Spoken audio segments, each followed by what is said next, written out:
I'm making you famous. What do you need to say to the camera? Don't drink and drive. You show me another 10-year-old that can drive as good as he is, I'll be surprised. He's only wrecked 3 or 4 times today.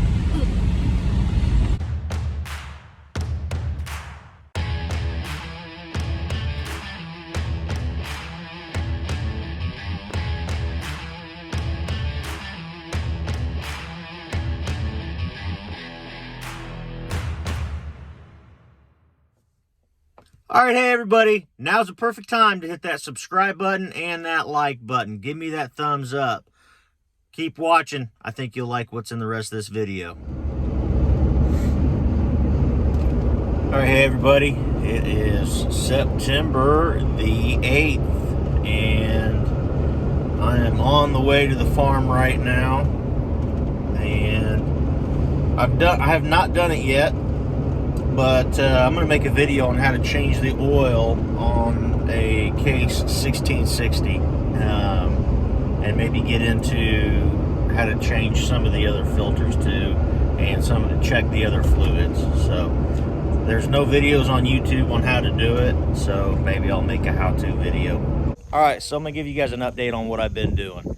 First thing, the bearing on that batwing mower on the center gearbox went out on the lower end, caused the upper bearing also, the shaft that goes down, it went out.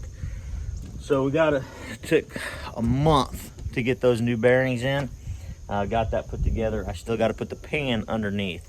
I did not make a video on that. I should have. There are no videos on how to fix those bearings on that mower. It was kind of trial and error, hence kind of why I didn't do a video, because I didn't want to look like too much of an idiot.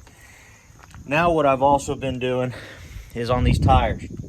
We've got these floater tires, but we have the rims, they're so old that they've got some leaks. So if you remember me patching those rims, they do have a few more leaks. What I'm doing this time is I ground down the real bad areas where the rust was at, and then I put a rust inhibitor. I'm gonna epoxy it, and then I'm going to paint it. So hopefully that'll help. Now I also have oil changes. I'm gonna check the rear end fluids that's down there. It's gonna be the first time I've done it, just being honest. And then hydraulic oil, changing filters, all that's gonna get done. So I've got both of these big tires I'm getting ready to finish up. So I do have one more coat of rust inhibitor, which takes up to 4 days to cure out. So it's going to take a little bit more time than what we're normally used to. So the first thing I'm going to do is I'm going to get the combine warmed up. I'm going to get the oil nice and warm. That way when I hit the drain plug, then it should be nice and loose. It is cooler today. It's the coolest day so far this fall. It's supposed to be high right around 63, 64 for the next couple days, and then get back up into the upper 70s, low 80s. So I'm going to go ahead and get this oil changed, get this all done, but got to start it up first to get her going. I did have to put the trickle charger on the batteries, otherwise it wasn't going to do it. Okay, I've had this warming up for a while.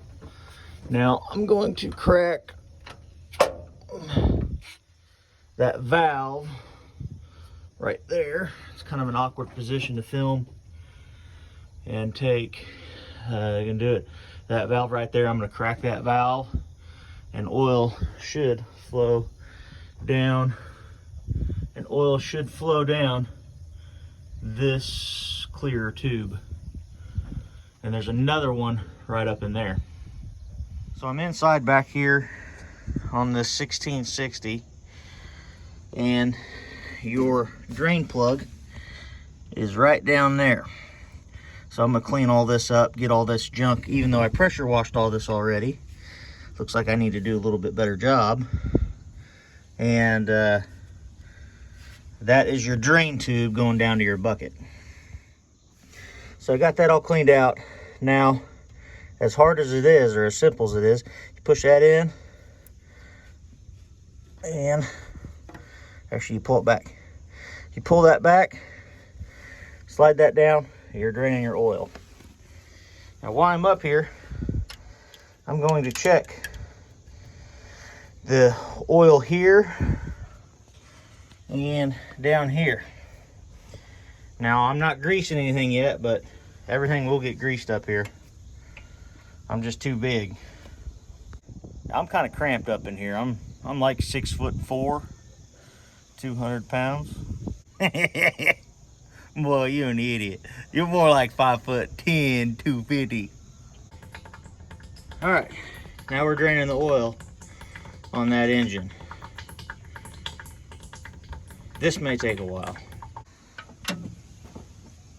All right, now I'm gonna check this rotor gearbox. This is the main drive for the rotor. I already kind of busted it loose.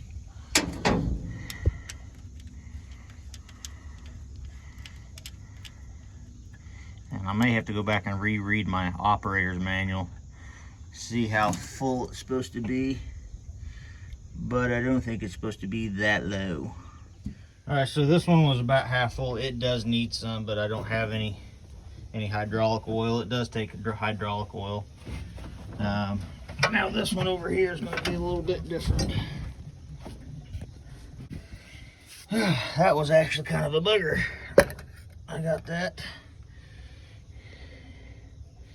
out, and it does say it's full, and it does look pretty clean. So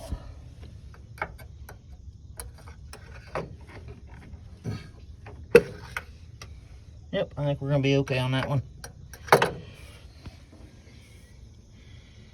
Now on this combine, I do have a leak coming out of the pump that is right there. There's your hydraulic pump, and so I do have a leak there. I do know about. Now, this thing sat all winter. I don't know how well it's showing up on video. Those are your sight glasses for your hydraulic oil tank. Yeah, they're empty, and it does hold 5 gallons. That's why I carry a bucket right there. Okay, I'm actually under the combine. This is the right side. That's the front. This is the right side of the tire. Right there, that plug is where you check the transmission oil, and that's where you drain it. I'm not going to be able to record this, so you're just going to have to imagine me doing it. So I need this socket wrench, and now I need an extension. That one might be too long. Said no woman ever. Here you go. That's perfect. I stepped on my hat. So that transmission fluid was low, and I'm looking in the manual now to see what kind of oil it takes, and I'm just going to go ahead and drain it and replace it.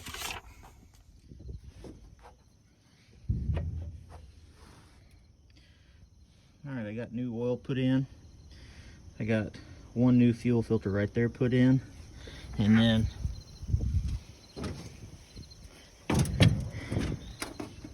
I got that oil filter put on. Now I also saw when I was up here, there's another filter right there that I didn't know was there. So I still got to change the hydraulic oil and change one more fuel filter. I also added in gear oil into that because it was a little low. So it's the next day, and I don't know if you can tell out the window, it is raining. It has been raining all night, just a slow, steady rain, and I'm heading up to the farm right now. I feel terrible, so I'm not going to be staying long, but I've got to go and pick up some filters, and I I always get sick, seems like the first cool day of fall. It never fails. First cool, rainy day of fall, I always come down with a cold. I don't know why. It's just the last 4 or 5 years, that's what's been going on. So it's just weird. But I'm going to tie this clip into the rest of the video that I was making yesterday, as well as the ones I'll be making tomorrow and maybe the next day after that. It is Monday, September 14th. It is nicer today. Over the next 2.5 to 3 weeks of weather look promising in the 70s to maybe low 80s. Nothing too hot, nothing too cool, so we should finish the corn fill as well as soybean pod fill. There's plenty of moisture. They should have plenty of nutrients out there to get everything finished up. In the meantime, I still have a couple filters left to throw in this and a couple more fluids to change. I did pull out the hydraulic oil the other day. This filter's a little goofy. It's one I've never seen before, so I'm going to show you guys how to change that hydraulic oil filter, and then we're just about done. I've got a few more maintenance things to do, and then we're just sitting waiting for harvest. All right, so there's the auger. Here's the hydraulic reservoir. And what you got to do, and my shadow's not going to make a very good video, but you got to take these wing nuts off. On all 6 of these wing nuts, this whole thing comes up. You need to make sure this is clean all the way around when you do this, because you do not want to contaminate your reservoir. Okay, now you've got this cleaned off. You got all these wing nuts and washers off. Next thing you do is pull that lid. There's your screen on the bottom of your filler. Down there is where your filter's at. So what you do is you reach your arm down in there. I've already pulled out the filter. But you unscrew this.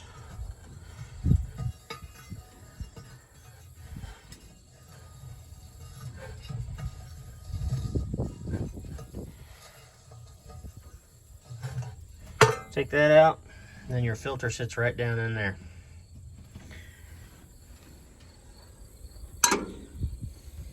There's my new filter. Once you've cleaned the edge of this rim and cleaned this O-ring of any last residue, go ahead and put your new filter in, and it just slips down in there. And then put this back down and thread it on. And that's it. Now you do not want to over tighten that, but you do want to get it secure. Now I do add Lucas oil products to everything. Hydraulic oil booster and stop leak. I do have a few little leaks on that, but what I found it does is it conditions the hydraulic oil. Some of this cheaper hydraulic oil, it helps condition it to a higher standard. So it's something I've done, and all my equipment seems to make things run a little bit smoother, last a little bit longer, especially on this older equipment. And so while this is off, this is a perfect time to go ahead and fill your reservoir. And I do fill it up, since we've drained it, I do fill it up a little full. It's not something you want to do while you continuously run, but fill it up a little full to the second sight glass right here on the side, and that way when your lines prime and everything, it should be just about right. You may have to actually go in and add a little bit more later on. All right, once you guys have added your hydraulic in and you check the sight glass right here on the side, realize you're good, go ahead and throw that back together, and then your filters and your hydraulic oils have been changed. Alright guys, that's going to be the end of this video. If you like the content that you're seeing on this channel, do like and do subscribe, or else.